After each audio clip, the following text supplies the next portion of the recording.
Alors, bonjour à tous et bienvenue dans ce webinaire de Delubal Software.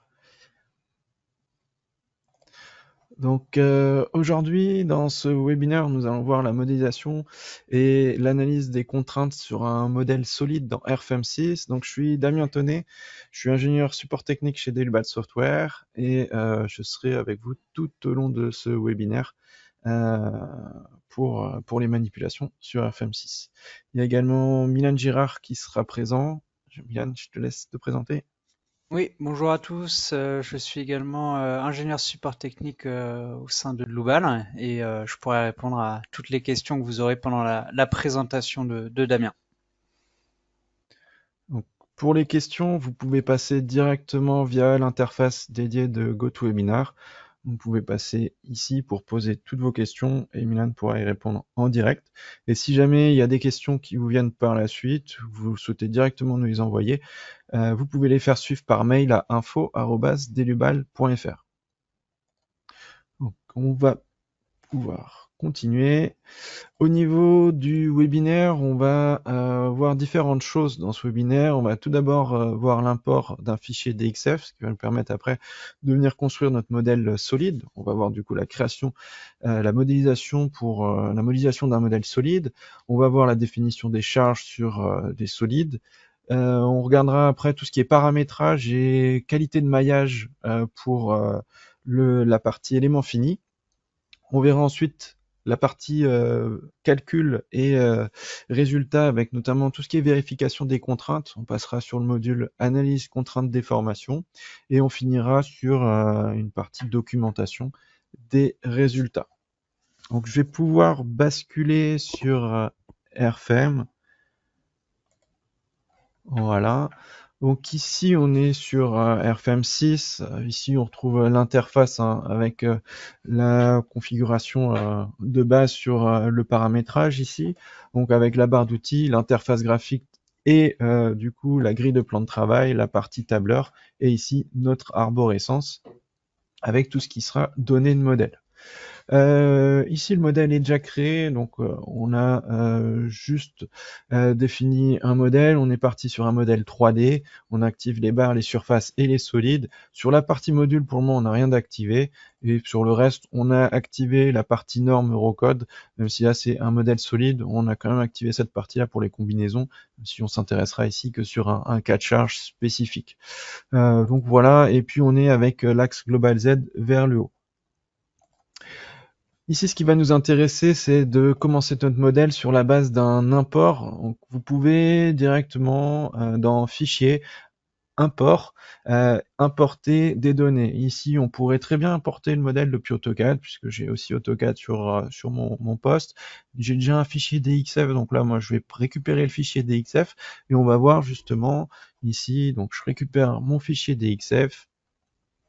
On va l'importer dans le modèle actif. Il peut aussi ouvrir un fichier DXF dans un nouveau projet. Donc là, on va faire oui sur le modèle actif. Et ici, on a plusieurs options. On va avoir notamment les options si on a besoin de repositionner le DXF dans le modèle, si on a besoin de faire des rotations du DXF, de faire des fonctions de miroitage du modèle. Et puis, on va avoir aussi une partie options avec notamment la génération de barres, notamment si on était sur un modèle de charpente. On pourrait très bien avoir déjà des éléments filaires modélisés dans notre DXF et demander à générer des barres au niveau de nos lignes. Et là-dessus, ce qui sera intéressant, c'est aussi de travailler avec des noms de calques, de sections qui permettent d'assigner automatiquement les propriétés de barres et de matériaux à partir des données des calques. Ici, on va aussi pouvoir, s'il y a plusieurs calques détectés dans un fichier DXF, choisir d'importer juste les calques qui nous intéressent. Et là, on aura aussi la possibilité de préciser l'unité. Donc là, je suis en mettre sur ce fichier-là.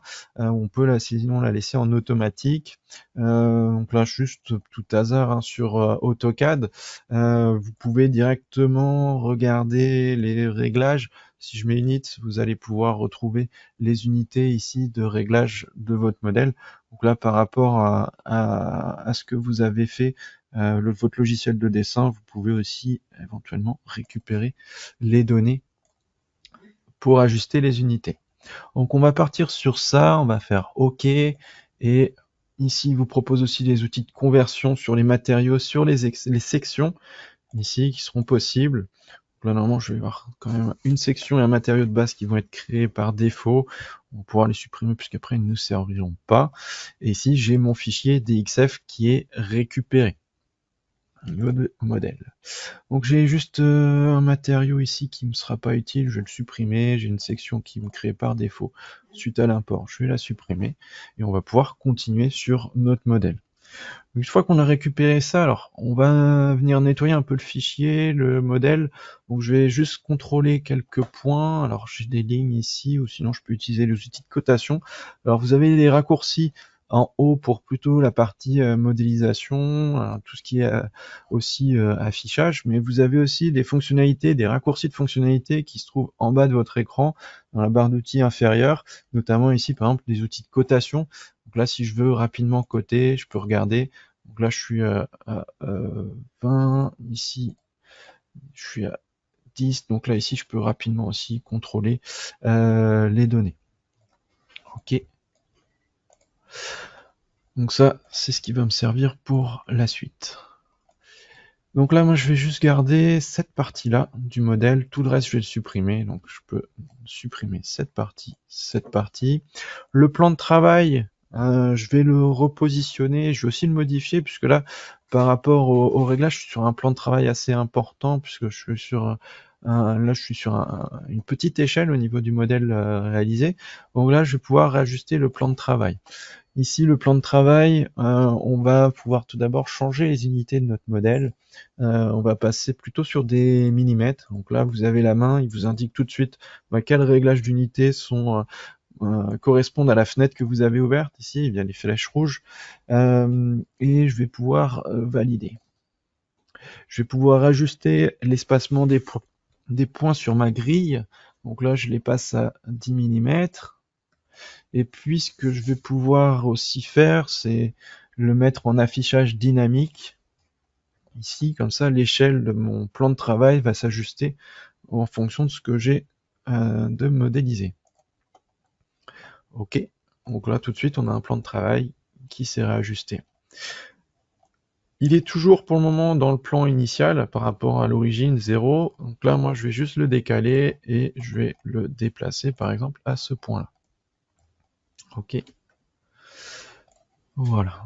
Au niveau du modèle, pour le reste, tout c'est bon. Je peux contrôler ici, j'ai des nœuds, des lignes qui sont coupées. On peut déjà contrôler éventuellement si on a des lignes ou des nœuds superposés. Contrôle du modèle, nœud identique. On n'a pas de nœud identique et je contrôle juste si à tout hasard mon fichier importé a des lignes superposées. Il n'y en a pas ici, donc on va pouvoir continuer. Ce qui va nous intéresser, ça va être de venir créer dans un premier temps des surfaces. Donc là, je vais venir créer les surfaces qui vont correspondre à nos futures surfaces extérieures de notre solide. Donc ici, on va pouvoir venir sélectionner une ligne de contour pour définir nos surfaces. On va définir des surfaces. Alors les solides sont définis avec, notamment là, si on a un solide ici, on va définir avec une surface sans épaisseur pour définir l'enveloppe du solide. Donc là, je vais partir sur la définition sans épaisseur. Généralement, quand vous avez des surfaces sans épaisseur, c'est que vous êtes sur un modèle solide. Et donc là, je définis ma première surface. Alors je peux passer en transparent comme ça ici, et puis ma deuxième surface à ce niveau. Je vais faire un clic droit, je quitte la fonction et je vais créer mes ouvertures par rapport au perçage. Donc là, je vais venir créer les ouvertures. Je peux également passer par la définition graphique de mes ouvertures, ici, ici et ici. Alors pour la suite, éventuellement, cette surface-là et celle-ci, je vais venir diviser, plutôt les lignes de contour, je vais venir diviser les lignes en deux. Donc là, je rajoute juste un nœud, voilà. Comme ça, j'ai quelque chose qui se rapproche de ce que j'ai là aussi pour les petits perçages en extrémité. Donc là, on a deux surfaces et ce qui va nous intéresser pour la suite, ça va être de venir transformer ces surfaces-là, à partir de ces surfaces-là, créer un solide. Donc là, on va générer par extrusion directement nos solides. Donc on peut venir sélectionner, faire un clic droit sur sélectionner nos deux surfaces avec la touche CTRL, je fais un clic droit sur une des surfaces et je vais faire extruder surface en solide. Ici, on voit graphiquement, il est en train de me proposer une génération d'éléments. Alors juste avant, ce qu'on peut voir, c'est qu'il me propose des générations dans des directions différentes. Donc, ça veut dire que mes surfaces, elles ont des orientations différentes. Donc, ce qu'on va juste contrôler, c'est venir afficher les axes locaux des surfaces. Et effectivement, on voit qu'on a un Z d'un côté, un Z de l'autre côté. Donc, on va juste réorienter ça dans le même sens. Donc, par exemple, celle-ci, je vais venir inverser le système d'axes locaux, comme ça j'ai deux axes Z dans la même direction, et comme ça la fonction extrusion elle va bien fonctionner pour une génération dans le même sens de nos solides. Ok. Donc je resélectionne mes surfaces avec la touche CTRL de maintenu, je fais extruder, et là voilà, l'extrusion se fait pour les deux surfaces dans le même sens. Donc ici on va juste préciser la hauteur, donc là on sera sur une hauteur de moins 20 mm, c'est ce qu'on avait tout à l'heure. Et on va pouvoir faire appliquer. Donc ici maintenant on a un solide, on a deux solides plutôt qui sont créés. Les solides sont représentés, on voit des petites sphères bleues ici qui représentent nos solides, qui a la présence d'un solide, et puis on voit dans l'arborescence la création de nos deux solides. Sur la base de ce solide-là, on va avoir des zones un peu en débord qui vont être présentes. Donc ce solide-là, je peux le copier, je peux sélectionner directement l'élément, prendre un des nœuds d'extrémité, le glisser avec la touche CTRL, et ce qu'on va faire, c'est qu'on va réajuster. Ici, c'était un débord de 10 mm. Donc là, du coup, je peux déplacer les points, les faces ici, que je viens de sélectionner, donc de 10 mm sur la direction Y. Ici, et on va pouvoir valider. Ok. Et puis maintenant qu'on a fait ça, cet élément-là, je peux le reprendre et avec la touche CTRL, je maintiens pour le glisser de l'autre côté. Donc sur Airframe, vous pouvez rapidement sélectionner des éléments, les déplacer et les copier en faisant un glisser-déplacer ici avec la touche CTRL. Donc voilà pour ce point-là ici. On va pouvoir maintenant continuer et sur notre modèle de solide, on va vouloir venir créer des éléments de renfort. Donc on va, pour gagner de la matière, on va venir faire des retraits de matière ici et on va rajouter des éléments, des sortes de raidisseurs dans la pièce pour pouvoir garder une certaine rigidité dans notre solide. Donc pour cela, on va venir tracer des zones, on viendra retirer, sur lesquelles on pourra venir après retirer de la matière. Donc je vais venir juste conserver cette partie-là, hein. Donc je peux mettre ici, et je vais garder que cette surface-là. Voilà, donc j'utilise ma fonction ici, et donc là, je reviens sur les deux surfaces que j'avais initialement. Ce qui va nous intéresser pour la suite, ça va être de venir utiliser les fonctions de raccourci qui vont permettre de pouvoir créer rapidement des lignes parallèles, de détecter aussi des points le long d'une ligne, ou bien aussi de pouvoir sélectionner directement, quand on trace une ligne, demander à ce qu'elle soit parallèle à une autre ligne. Donc pour cela, on va pouvoir venir activer les fonctions, notamment, alors on retrouve dans la barre d'outils ici, en bas, dans la partie droite des raccourcis, sur tout ce qui est saisie d'objets. Donc après, on peut faire un clic droit sur cette partie-là pour faire modifier, ou sinon on va retrouver ça dans la partie arborescence, dans les objets repères, saisie d'objets. On va également les retrouver là. Donc là, ce qui va nous intéresser de vérifier, c'est qu'on ait l'option parallèle, donc elle est bien activée, et on va aussi avoir division en plusieurs parties le long de la ligne, ici, donc je vais mettre 30 points, ici, et on va faire OK. Donc première chose qui va nous intéresser, ça va être de venir créer des lignes parallèles. Alors on a un outil qui permet de rapidement générer ces lignes parallèles. Donc ici, on va utiliser cette fonction. On va faire une ligne parallèle. On va faire une épaisseur de 7 mm. Et puis ici, on a les axes locaux des lignes qui s'affichent, ce qui me permet de voir nos réglages. Donc première chose, on va faire une ligne ici à l'intérieur pour ces deux lignes-là. Je vais faire appliquer. Je vais sélectionner ces deux lignes, mais du coup là je suis en Z négatif, donc je vais changer le réglage, je vais pouvoir faire après appliquer. Et puis on a aussi l'arc ici. Alors l'arc, si je regarde, il est par rapport à Y, donc du coup je vais prendre moins Y et je l'applique ici. Voilà. Donc là, première chose, les lignes parallèles. Une fois que j'ai fait ça, maintenant je vais venir tracer mes renforts et je vais utiliser du coup là les points de division. Donc là, j'ai activé 30 divisions, ça me permet maintenant d'avoir le long de la ligne mes points pour détecter mes divisions et je vais pouvoir maintenant construire les éléments qui vont nous intéresser. Donc première chose, je vais venir mettre à ce nœud là, je vais mettre au nœud perpendiculaire, donc il détecte ici les points pour tracer la perpendiculaire. Je suis toujours dans la fonction tracé de ligne, il suffit juste de faire un clic droit pour quitter le tracé, mais rester toujours dans la fonction. C'est le deuxième clic qui me permettra de quitter la fonction si je souhaite. Et là, je vais partir au point 17, je vais aller jusqu'au point 23 ici sur ma ligne du dessus. Je quitte la fonction pour le tracé, je reviens ici, je vais mettre au nœud 19 et je vais aller jusqu'au nœud 25. Ok, j'aurais pu rester, je vais venir me raccorder au point qui est ici. Et puis ici, je vais me mettre sur le nœud numéro 26, ici sur la division 26, et je veux tracer une ligne parallèle à celle que je viens de tracer ici. Donc ce que je vais faire, c'est que je vais détecter un point ici. Là, il met une petite croix jaune, donc ça veut dire que ça y est, il a détecté la ligne, et maintenant, je vois qu'il peut tracer la parallèle. Donc là, je vais pouvoir venir me positionner, je vais me positionner par là, et puis je vais venir me reconnecter sur l'arc.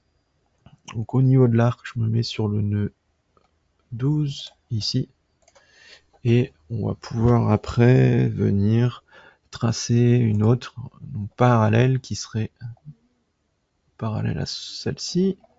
Donc là c'est bon, il a détecté, on voit qu'il y a les deux lignes avec le signe parallèle, et je peux venir ici. Ok, je viendrai faire les intersections plus tard, et puis pour la suite, je vais avoir deux autres lignes à tracer, une ligne par ici, qui se connecte ici du nœud 16 jusque à ce nœud là, et puis après du nœud 14 jusqu'au nœud 27 ici. Et puis dernière zone, ce sera par là, donc mon nœud 3, dans ma division 3 avec la division 4 ici.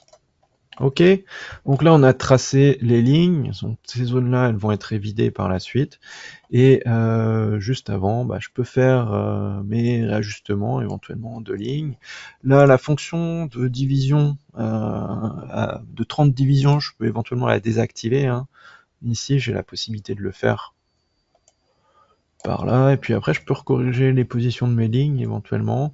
Là, il pourra détecter les intersections. Je peux venir activer la détection des intersections ici, s'il faut. Ou bien après, on pourra venir aussi diviser si on veut. Donc là, ici, je peux utiliser la fonction de division. Et du coup, je peux supprimer les deux nœuds qui ne me sont pas utiles ici. Ok, là, je vais faire la fonction de division. Éventuellement, je peux la faire ici aussi. Ici, ici et ici. Donc là, les lignes qui seront pas utiles, je les nettoie.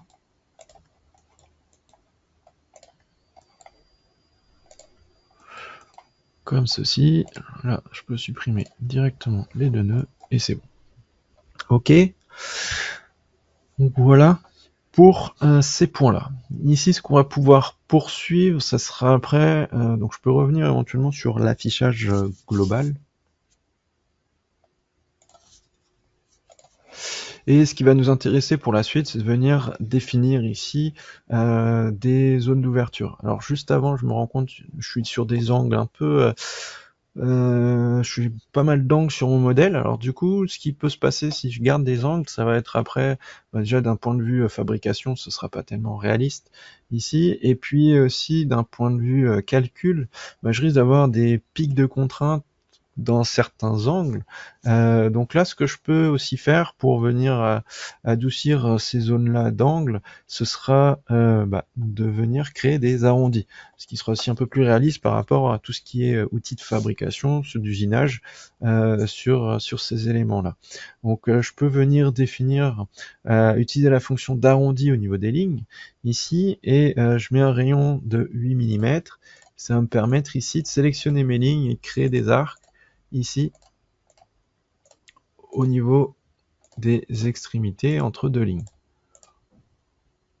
Ok, ici, ici, et puis là, pour ces points-là. Voilà. Maintenant que j'ai fait ça, je vais pouvoir ajouter mes surfaces pour créer des futurs solides qui serviront à venir retirer de la matière. Donc je vais venir créer des nouvelles surfaces, toujours avec la sélection des lignes de contour. Donc là pour le moment je les mets sans épaisseur. Je viens juste sélectionner les zones ici, et puis je vais pouvoir sélectionner mes surfaces. Tout à l'heure on a utilisé la fonction extruder, il y a aussi d'autres fonctionnalités qui permettent de venir créer des solides. Ça va être la fonction copie.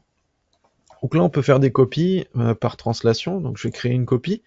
Je vais faire une copie sur une profondeur de 7 mm dans la direction Y, et pour le reste je vais pouvoir venir dans la partie numérotation et options pour activer la fonction lier les pas et connecter les surfaces avec un solide. Donc là, je peux garder par exemple, peu importe, je prends le solide numéro 2 ici. OK. Et en validant, ici, on voit qu'il vient de créer des nouveaux solides ici. Alors avant de venir définir ces solides comme éléments pour retirer de la matière, je vais venir sélectionner mes 5 solides. Je vais venir faire une copie par miroitage, par symétrie ici, et le plan de symétrie, ça va être celui-ci, ça va être positionné, c'est bien XZ, positionné à ce point-là, et je peux faire OK pour valider. Ok, donc là j'ai créé tous mes solides et on va par la suite du coup demander à transformer ces solides en solides de type trou qui vont permettre de retirer de la matière. Donc, juste avant, je vais juste refaire un petit contrôle du modèle. C'est bon, pas de nœud identique. Et je viens sélectionner du coup tous les derniers solides que je viens de créer et on va venir tous les modifier. On va les définir en solides de type trou. On va valider cette partie-là. Il va normalement m'afficher une fenêtre pour me demander, voilà, souhaitez-vous continuer? Je vais dire oui. Donc là, c'est juste qu'il va précise que ça va affecter effectivement le modèle, les solides existants. Ici, je vois que j'ai toujours mes solides de type trou qui sont présents. Je vois que j'ai aussi des éléments générés et je garde les solides d'origine. Alors nous, ce qu'on va faire, c'est qu'on va venir modifier un peu cette partie solide générée et on va demander à les dissocier. Donc ici, je vais venir déconnecter le statut, désactiver le statut généré, et ça va venir un peu modifier mon modèle. Ça va me permettre après de nettoyer et de conserver que les solides qui m'intéresseront pour la suite. Donc là, je peux valider. Il me reprécise que ça va modifier le modèle. Ok, mais là, ce que l'on va pouvoir après retrouver, c'est que on va avoir des solides qui pourront être conservés pour la suite. C'est bien le solide 16 que j'ai pris. Alors, solide 16, il me le met là-haut. Juste vérifier. Ah, c'est pas celui-là que je voulais.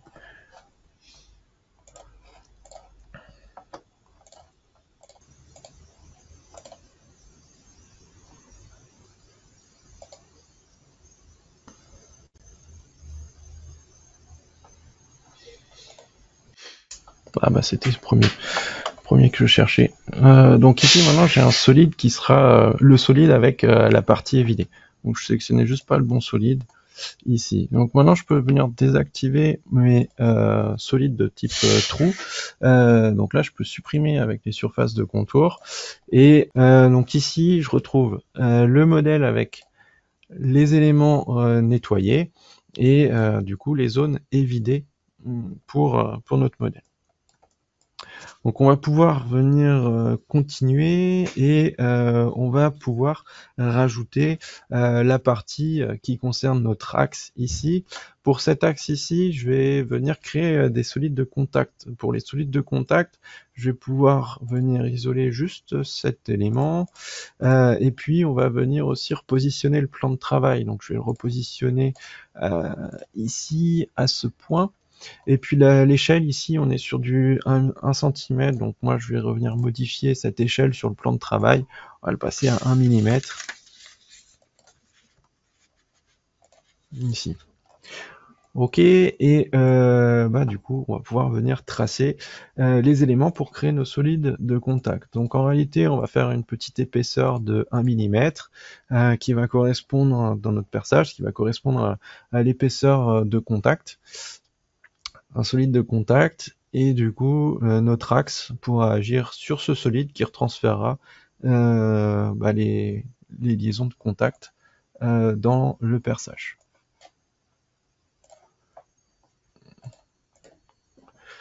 Ici, donc là je vais pouvoir venir définir un arc, il y a 3 nœuds.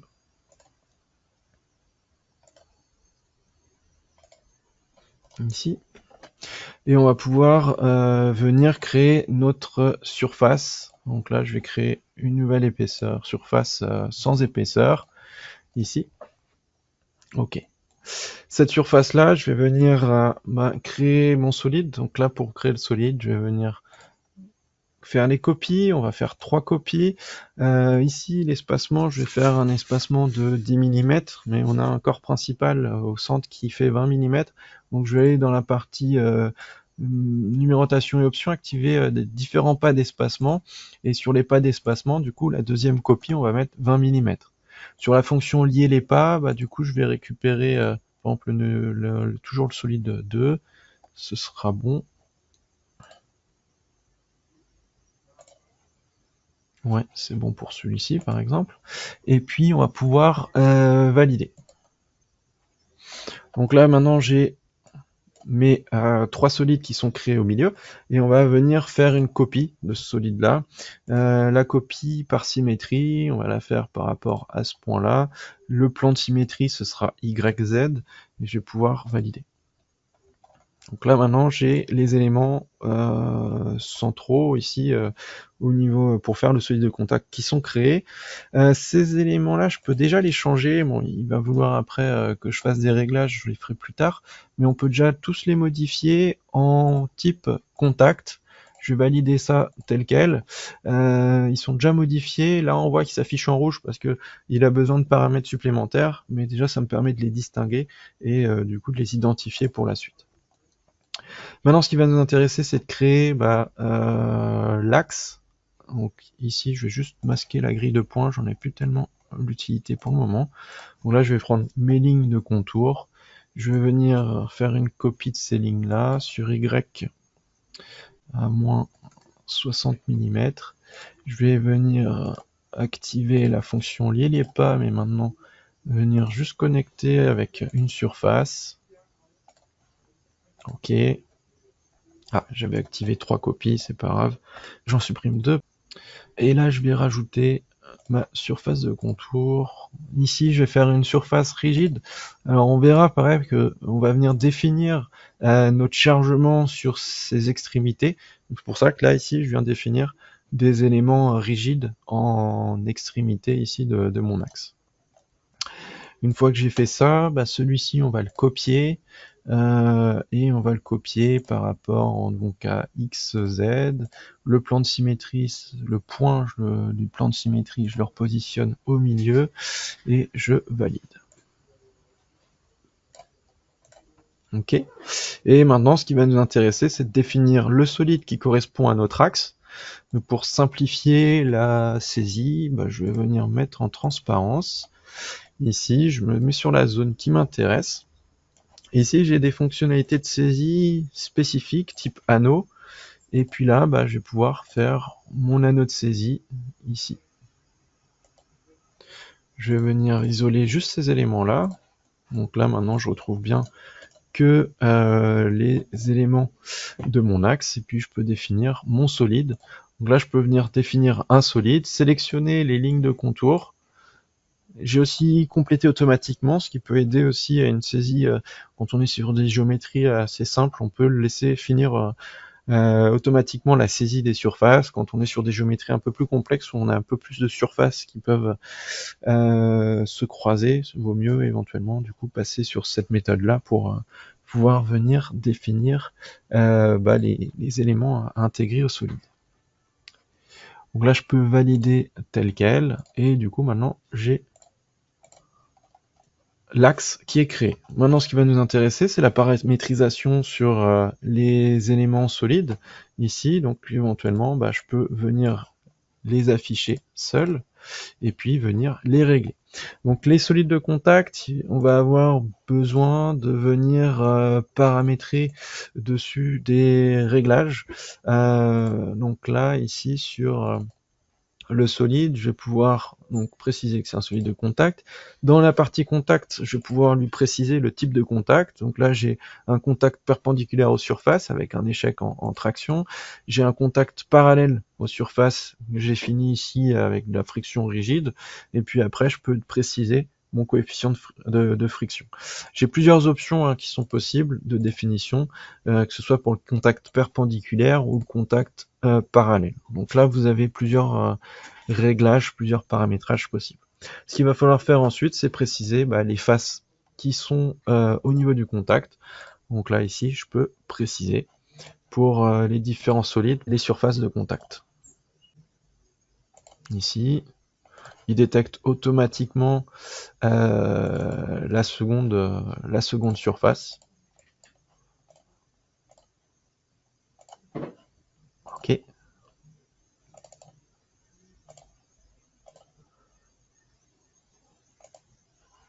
Ok. Et les deux derniers.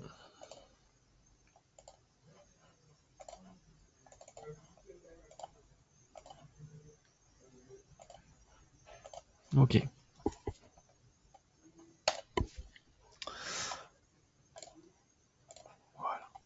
Donc là, ici, on a notre solide, notre modèle qui est en partie fini. Il va rester la définition des appuis.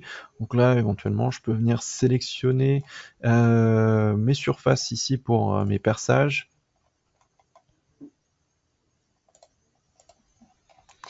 Et venir définir mes appuis. Je vais faire des appuis rigides ici. Après, je peux jouer sur l'affichage de l'échelle de mes appuis ici, comme ceci. Et pour la suite, on va pouvoir passer sur la définition de notre charge sur le modèle. Donc pour le chargement, je vais pouvoir appliquer au milieu de nos deux surfaces rigides une charge. Donc juste avant, je vais venir copier un des nœuds pour le mettre à l'axe ici au point central. Et puis ces deux nœuds-là, nous on va faire une charge qui sera à 45 degrés ici dans ce sens-là. Donc du coup, je vais venir faire une copie.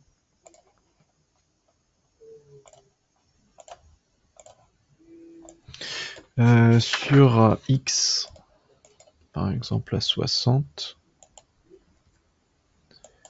0 et sur ça à 60. Ok, et je vais faire une copie.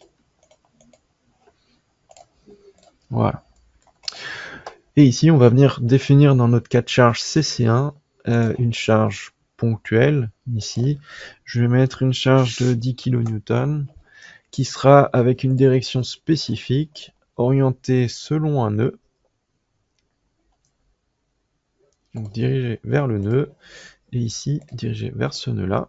Je l'applique en ce point-là. Et je vais pouvoir faire appliquer suivant, comme ça maintenant je peux définir ma deuxième charge, l'appliquer ici et valider. Donc là maintenant aux deux extrémités de mon axe, j'applique deux charges ponctuelles de 10 kN ici.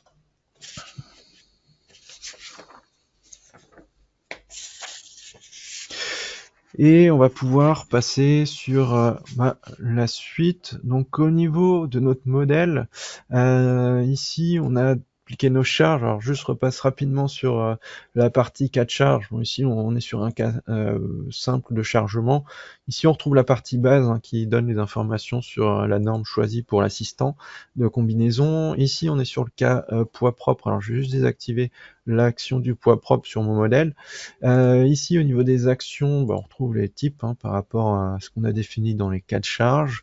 Ici, ce sera nos situations de projet. J'ai que la partie ULU. Et puis après, par rapport à ce que j'ai défini comme cas de charge, il va générer automatiquement tout ce qui est combinaison d'actions, combinaison de charges, ici, qui sont créées automatiquement. Vous pouvez aussi, bien sûr, créer vos propres combinaisons.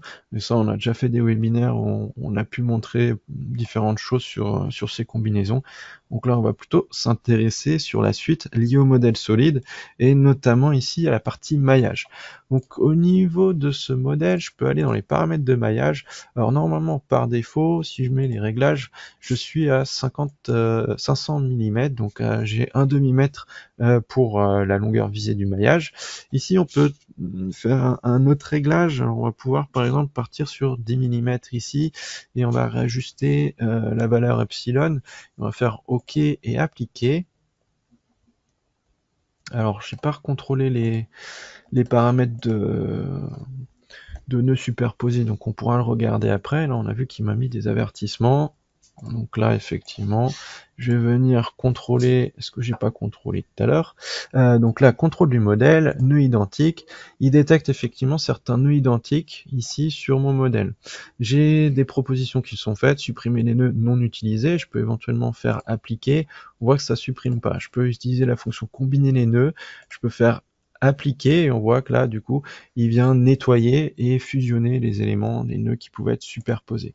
Je pourrais faire le même contrôle aussi sur la partie ligne, donc là modifier, contrôle, ligne superposée, il détecte aussi des lignes superposées, je peux lui faire appliquer pour voir, et là il me fait bien la fusion des lignes. Donc ça permet de nettoyer ici le modèle quand on a éventuellement des nœuds ou des lignes superposées. Dans la partie outils, contrôle, on retrouve des fonctionnalités avec des fonctions de fusion ou de correction de ces éléments superposés ici.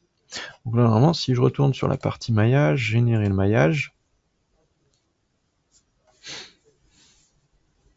j'ai déjà plus les messages qui me donnait, les avertissements de tout à l'heure. Et là, maintenant, j'ai le maillage qui est généré. On voit le maillage de 10 mm, c'est un peu gros sur le modèle. Il est très facettisé au niveau des arcs ici. Donc, on va avoir besoin, notamment ici sur l'épaisseur, on a 2 éléments sur l'épaisseur, donc c'est pas suffisant. On va pouvoir venir réduire ce réglage-là au niveau de la taille. Donc là, ici, je vais revenir dans les paramètres et on pourra le réduire. Ce qu'on va aussi avoir, c'est les informations sur la qualité du maillage. Donc là, si je veux voir la qualité actuelle du maillage, je peux aller dans les paramètres du navigateur, dans la partie afficher, et là, je vais retrouver tout ce qui est qualité de maillage. Donc sur cette qualité de maillage, j'ai un code couleur qui s'affiche vert, jaune et rouge. Ici, j'ai les informations dans le panneau de contrôle qui me permet de voir la qualité du maillage généré au niveau des solides. Donc là, j'ai 89% de mon maillage qui est en OK, 11% qui est avec avertissement. Pour le moment, j'en ai aucun ici en échec. Si j'en avais en échec, ça veut dire qu'il ne pourrait pas exploiter ces éléments-là dans le calcul. Là, c'est juste que effectivement, j'ai par rapport à la taille de mon maillage, peut-être un maillage qui est un peu grossier à certains points.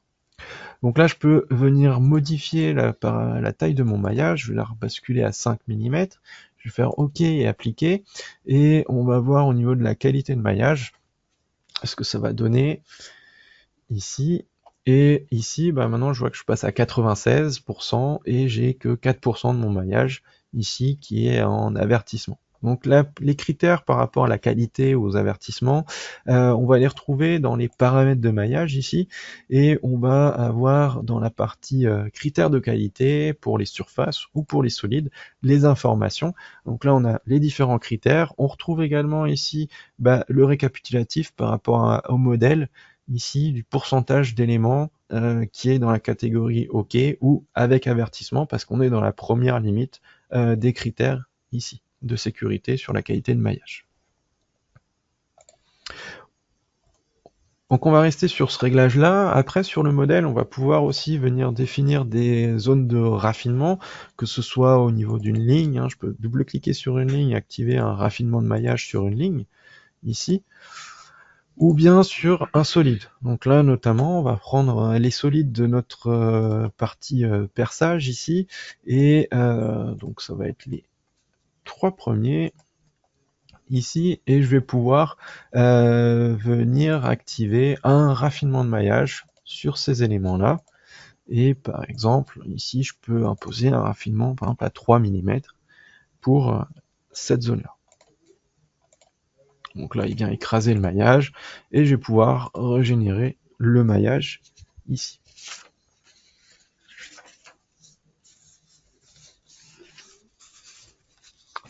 Ok, donc là on voit que j'ai un raffinement un peu plus fin par rapport à ce corps-là, plutôt que sur le reste du modèle, j'ai un maillage à 5 mm, et là j'ai un maillage plus fin pour cette zone-là. Ok, donc voilà globalement par rapport à la partie maillage, et pour le reste on va pouvoir poursuivre sur la partie calcul. Donc ici, pour exécuter le calcul, on aura plusieurs possibilités. Sur Airframe, vous pouvez exécuter le calcul soit en demandant directement à afficher les résultats, ça vous lance le calcul sur le cas de charge sélectionné, soit vous pouvez utiliser le boulier, ça vous lance la série de calculs sur tout ce qui est disponible au calcul, donc cas de charge, combinaison, également éventuellement sur les modules. Vous avez aussi sur Airframe 6 la possibilité de faire du calcul dans le cloud, donc ça c'est un service qu'on propose également, qui vous permet de venir activer pour notamment des modèles assez conséquents, d'envoyer le calcul sur des serveurs, sur des outils, des ordinateurs à distance qu'on met à disposition, et là-dessus vous pourrez choisir un serveur, un calculateur. Donc on a plusieurs configurations, en fait différents processeurs avec plus ou moins de cœur, plus ou moins aussi de RAM pour le calcul, et ça vous permettra pour des modèles conséquents de les lancer au calcul à distance pour ensuite directement récupérer vos modèles calculés une fois qu'ils seront disponibles. Donc ça vous demande des crédits, donc là ça vous permet de gagner du temps plutôt qu'occuper votre machine à faire du calcul sur des modèles assez conséquents. Vous pouvez demander à envoyer ça sur un PC à distance pour le récupérer plus tard, tous les résultats de votre modèle. Donc sachez, ça c'est un service qui est disponible, et n'hésitez pas à nous contacter si vous voulez plus d'informations sur ce point-là. Au niveau du modèle, ici, je vais, pour gagner du temps, donc le modèle tel quel, il y en aura pour environ 2-3 minutes au niveau du calcul. Tout dépendra en fait de la taille du maillage. Là, on travaille sur du solide. Normalement, ce modèle-là, en 2 minutes, vous avez les résultats. Et du coup, pour gagner du temps, je vais basculer sur mon modèle avec mes résultats. Donc ici, quand vous aurez exécuté le calcul, vous allez retrouver dans la partie résultats, les résultats de la partie analyse statique, et donc ici on retrouve la partie déformation avec un facteur d'amplification de la déformation. On peut le voir ici, on a un facteur de 182 ici qui s'applique pour avoir une vue de ce qui se passe au niveau du comportement de nos éléments. On va pouvoir après retrouver différents résultats, tout ce qui est contrainte dans les éléments de nos solides, ici, donc, différentes contraintes qui peuvent être visibles, les contraintes principales, ici selon nos trois directions. On va avoir également les contraintes équivalentes, von Mises, Tresca, Rankine. Donc là on va retrouver différents affichages de contraintes, de résultats de contraintes qui seront disponibles. Donc là notamment, nous on va s'intéresser à la contrainte équivalente von Mises, Ici, ça va nous permettre de voir déjà ici, par rapport à l'échelle de contrainte, ce qui se passe dans notre modèle. Au passage, vous pouvez voir à côté de l'échelle de couleurs un pourcentage. Le pourcentage que vous avez là, en fait, vous indique la quantité d'éléments de votre modèle qui se trouvent dans la zone de couleur. Donc ça vous permet de voir que là, on a 27% du modèle qui est entre 0 et 20. Ici, j'ai 45% du maillage de mon modèle qui est entre 43 et 20. Donc là, ça vous permet d'avoir ces informations-là. Autre point à savoir, ici je suis sur un modèle solide. Je retrouve aussi ces options-là sur la partie modèle surfacique. Vous allez avoir des options de lissage des résultats. Donc là, sur des modèles solides ou surfaciques, vous avez des lissages soit constants sur les éléments de maillage, donc ça va changer l'affichage. Ici, j'ai plus des résultats constants au niveau des éléments. Je peux aussi basculer sur des résultats qui seraient non continus. Donc là, ça serait moins intéressant ici. Des résultats continus dans les surfaces. Alors, je suis sur la mauvaise, je bascule sur solide. Hop. Des résultats non continus pour mes solides. Des résultats continus dans les solides. Et puis aussi continus dans les ensembles de solides ici. Donc ça pourrait être intéressant puisque là en fait j'ai 4 solides qui en fait n'en forment qu'un seul et du coup je vais pouvoir à ce moment-là lui demander de lisser les résultats éléments finis pour considérer un lissage sur l'ensemble de mes 4 solides, pour considérer l'ensemble comme une seule pièce. Donc là je vais faire tir sur ça et on va pouvoir définir un ensemble de solides. Donc là ici on peut voir, j'ai des résultats qui sont liés juste au solide, donc là j'ai pas une continuité qui s'affiche, et là je vais pouvoir lui préciser que je viens créer un ensemble de solides. Donc là je vais prendre mes 3 premiers solides, je valide, mes 4 premiers solides, pardon, je vais faire un groupe de solides ici, et maintenant, on voit que j'ai une continuité qui se forme au niveau de mes résultats. Donc ici, ça permettra d'avoir des résultats un peu plus cohérents par rapport à ce que je regarde. Ou sinon, après, je peux partir sur des résultats constants dans les éléments si je souhaite. Hop là. Donc là, je peux voir ça. Je peux aussi, après, venir isoler des éléments. Par exemple, si on veut voir la partie contact ici, par rapport à la non-linéarité que l'on a, on peut éventuellement isoler donc nos 3 premiers solides et puis notre axe ici. On va regarder juste ce qui se passe là.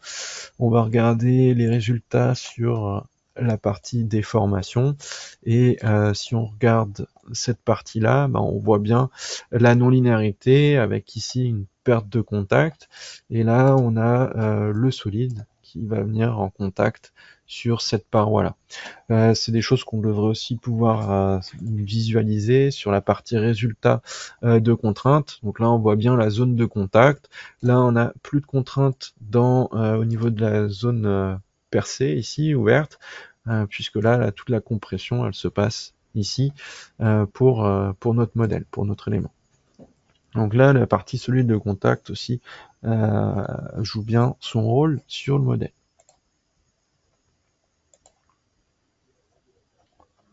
Ok.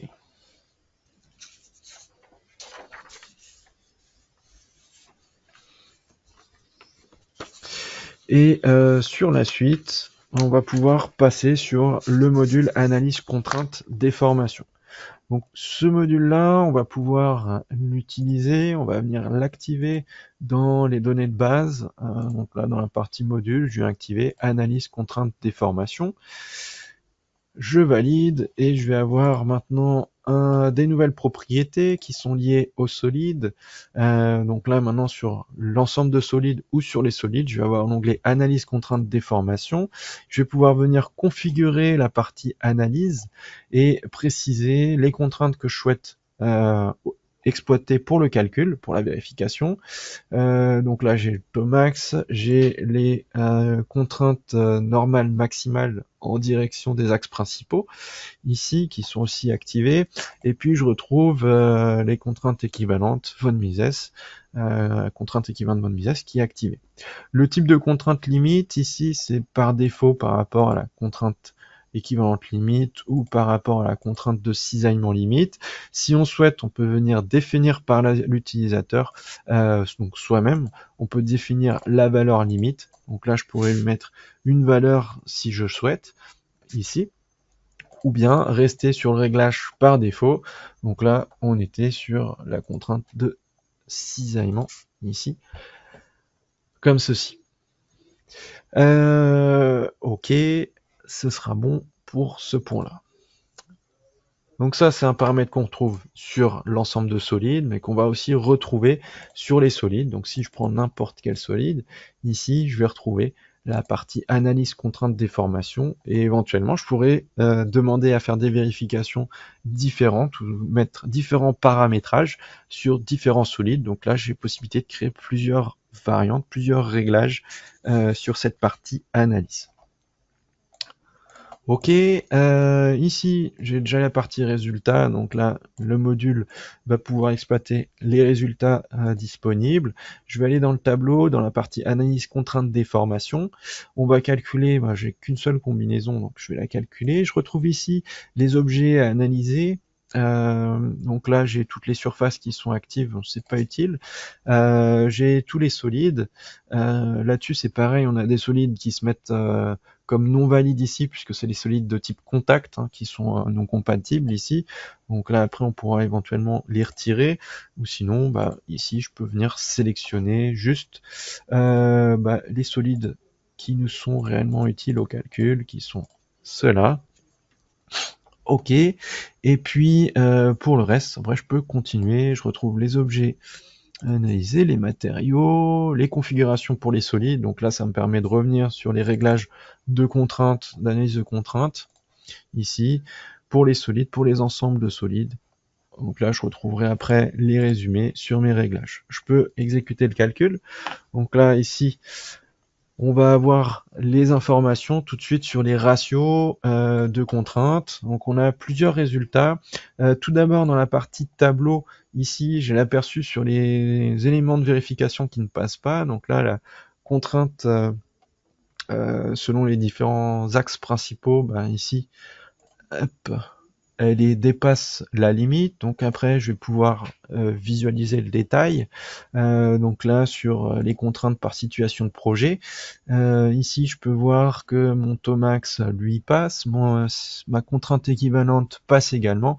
C'est juste la contrainte ici qui dépasse légèrement, et on voit que c'est dans la zone ici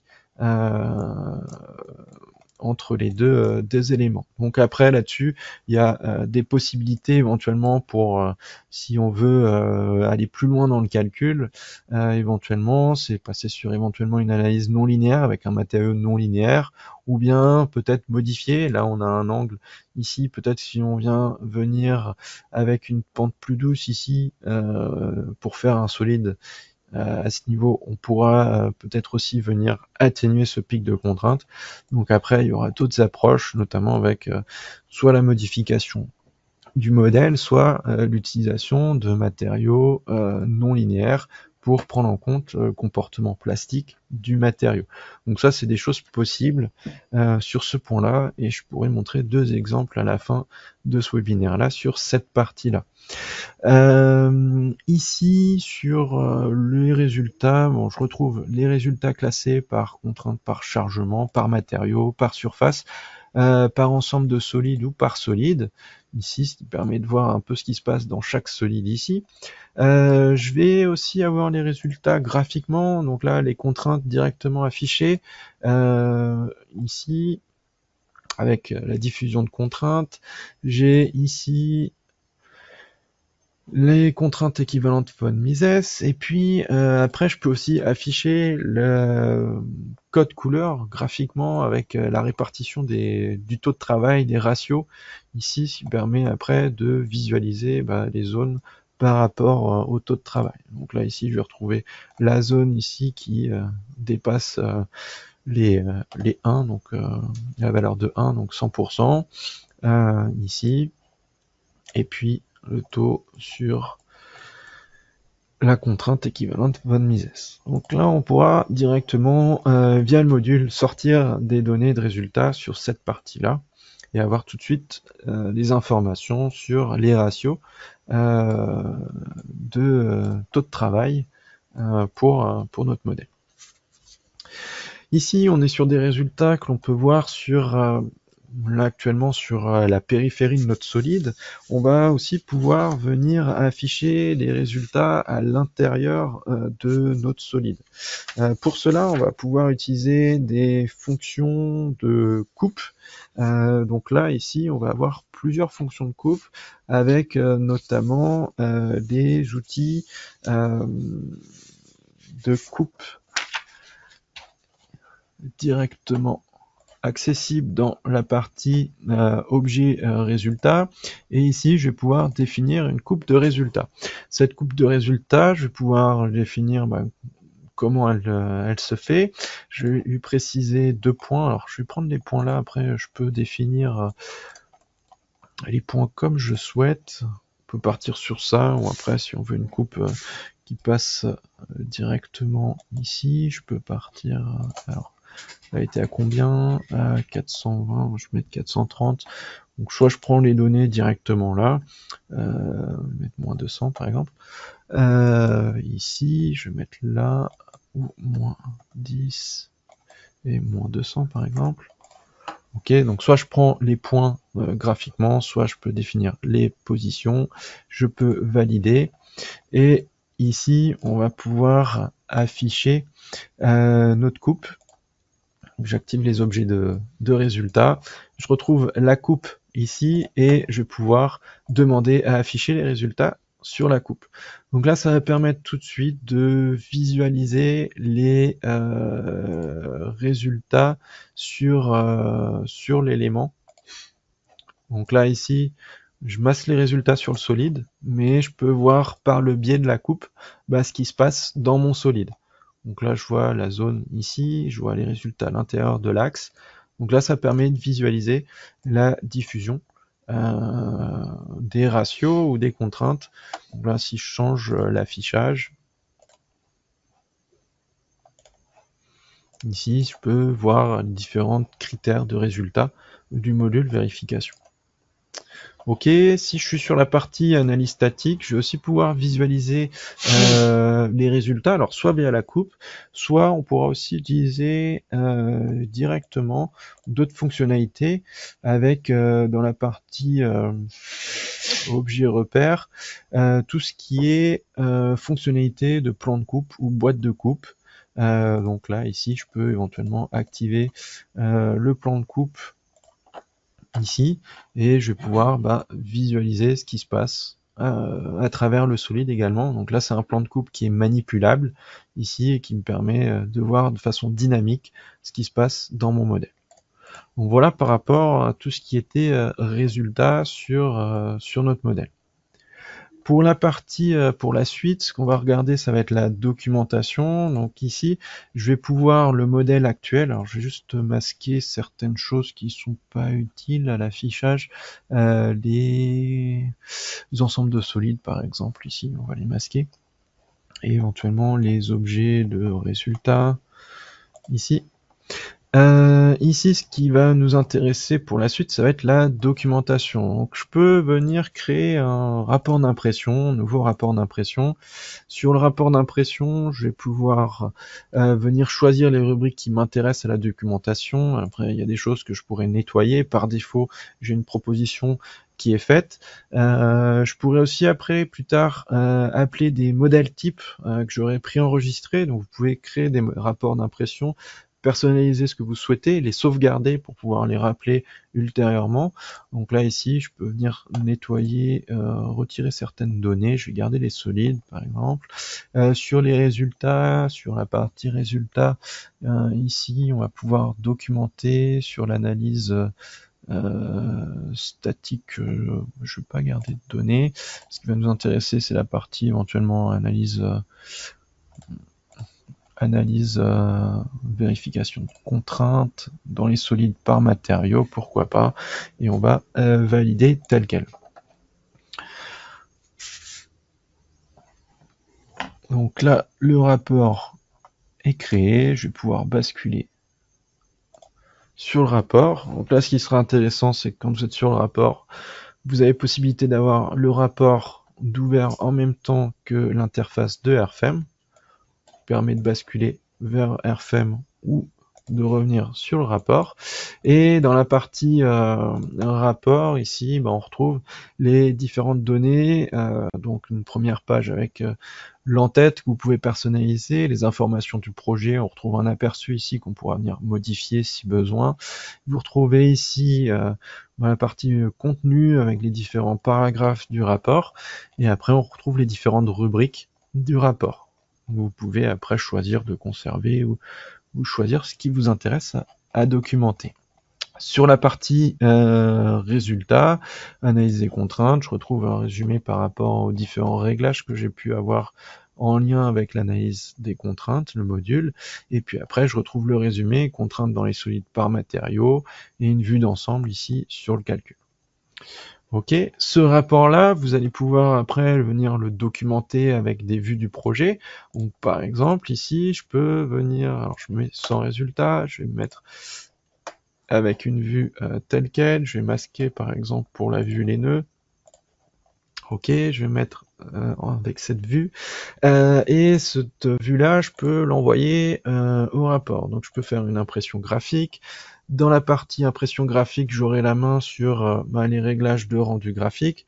Je peux ajuster pour être juste à 50% de la hauteur, par exemple. Demander à remplir la fenêtre. Ici.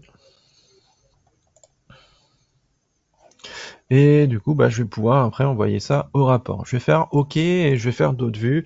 Je vais faire une autre vue avec des résultats. Donc là, ici, ce qui va m'intéresser, c'était la partie, par exemple, analyse statique, je sais pas moi, déformation globale. Ici, je vais masquer mon modèle pour récupérer juste ça. Je vais envoyer ça également au rapport. Je vais valider, j'ai l'échelle de couleur qui est reprise, ça me convient. Et puis, dernier point, ça sera, donc je vais remettre mon modèle maintenant, je vais passer sur l'affichage de la partie vérification, donc dans la partie analyse contrainte déformation, sur mon... Alors pourquoi pas celui-ci là qui me mettait la zone de pic ici. Ok, alors au niveau de l'affichage, j'ai la coupe que je vais masquer, et puis là j'ai mon solide en dessous et les surfaces que je vais masquer. Donc là je vais masquer les surfaces, le solide, pour avoir ce rendu, et je vais le documenter.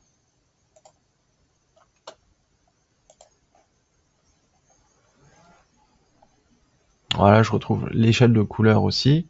Je vais pouvoir faire enregistrer, afficher. Du coup, maintenant, mon rapport se rouvre. Et puis ici, directement, les images, elles se sont positionnées par rapport aux différentes rubriques. La première image qui était une vue générale dans les données générales de données de base de mon projet. L'autre partie, c'était la déformation, la vue déformée de mon modèle, donc dans la partie résultat d'analyse statique. Et puis les derniers, dans la partie analyse contrainte du module analyse contrainte déformation, avec mon ratio, ce qui me permet d'avoir ici éventuellement mon tableau de résultats et de rajouter par la suite les images pour pouvoir visualiser éventuellement soit les valeurs de contrainte, soit si je fais mes images par rapport à mes taux de travail. Donc voilà par rapport à ce que je pouvais vous présenter ici sur ce modèle pour la partie analyse sur des modèles solides. Tout à l'heure, je vous ai parlé éventuellement de passer sur des analyses avec des modèles de matériaux non linéaires. Sur ce modèle-là, on aurait très bien pu faire d'autres approches. Donc venir, pourquoi pas, activer le module comportement non linéaire de matériaux et basculer sur un matériau ici avec un propriété isotrope plastique, ce qui permet après ici de prendre en compte les propriétés avec les comportements plastiques sur notre matériau. Donc là, première approche avec un comportement plastique, et puis une autre approche parce qu'on se rend compte qu'on calcule qu'on a des zones qui travaillent peu, ce serait totalement évider ces zones-là, et donc là, on pourrait aussi imaginer une autre approche de modèle sur lequel on viendrait retirer totalement de la matière pour faire travailler plus certaines zones, et du coup moins de matière, ce qui permettrait de gagner du poids par rapport à cette pièce ici. Bon voilà par rapport à ce que je pouvais vous présenter sur ce webinaire, et on va pouvoir revenir sur les slides.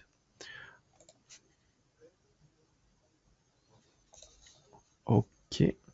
Donc comme d'habitude, sur notre site internet, vous allez retrouver plusieurs services en ligne gratuits. Vous avez notamment tout ce qui est outils d'information sur les zones de neige, zones de vent, où vous avez accès à un certain nombre de recherches pour retrouver ces informations-là. Vous retrouvez aussi tout ce qui est articles techniques, les FAQ, articles de base de connaissances, qui vous permettent de retrouver des informations sur des points spécifiques directement, qui sont documentés sur notre site. Vous avez également accès à plusieurs modèles téléchargeables librement sur notre site internet, ce qui vous permet notamment de retrouver et de récupérer tout ce qui est modèle de webinaire pour pouvoir les reprendre de votre côté. Vous avez également accès à nos vidéos sur nos chaînes YouTube ou directement sur notre site. Donc, vous retrouvez les bibliothèques de vidéos sur différentes thématiques, donc que ce soit nos webinaires, des vidéos tutoriels ou des vidéos d'information sur des fonctionnalités spécifiques de nos solutions. Vous avez également accès à la boutique en ligne, et si vous n'avez pas encore le logiciel et que vous souhaitez le découvrir et que vous n'avez pas encore testé, je vous invite à télécharger une version d'essai qui vous permettra de prendre en main le logiciel et de découvrir nos solutions. Vous pouvez également vous inscrire à notre newsletter. Si jamais vous avez des questions, n'hésitez pas à nous contacter, soit au numéro indiqué ici, ou par mail à info@delubal.fr. Donc je vous remercie pour votre participation, votre attention, et je vous dis à bientôt.